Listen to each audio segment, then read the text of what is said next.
ये सवाल मंसूर साहब राना बिलाल साहब हैं यूएई से। वो पूछते हैं अगर रोज़े की हालत में किसी की तबीयत ख़राब हो जाए तो क्या वो दवा ले सकता है?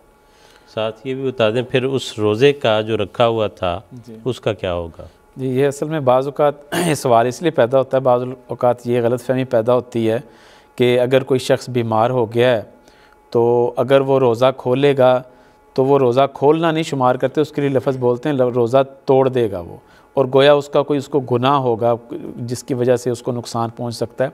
तो ऐसी कोई बात नहीं है।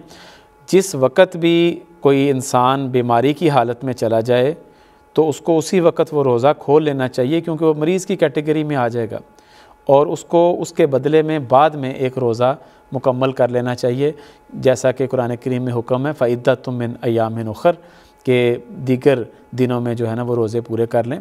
हज़रत मसीह मऊद अलैहिस्सलाम के मुतल्लिक़ रिवायात में आता है कि आपने एक मरतबा रोज़ा रखा और दिन के करीब जब आपको एक बीमारी शदीद बीमारी में थोड़ी शिद्दत हुई तो आपने रोज़ा खोल दिया, फिर दोबारा अगले दिन फिर रोज़ा रखा, फिर बीमारी में शिद्दत हुई, फिर आपने रोज़ा खोल दिया।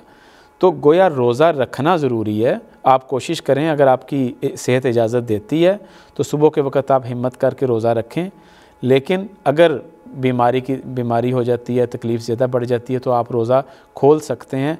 इसके ऊपर किसी किस्म का कोई वईद नहीं है, ना ये उस वईद में आता है जैसा कि अभी थोड़ी देर पहले प्रोग्राम में ज़िक्र हुआ कि अगर कोई शख्स जानबूझकर रोज़ा तोड़ दे तो वो बग़ैर उज़र के रोज़ा तोड़े, उसके लिए ये हुक्म है कि वो 60 मिस्कीनों को खाना खिलाए या 60 रोज़े रखे या ग़ुलाम आज़ाद करे।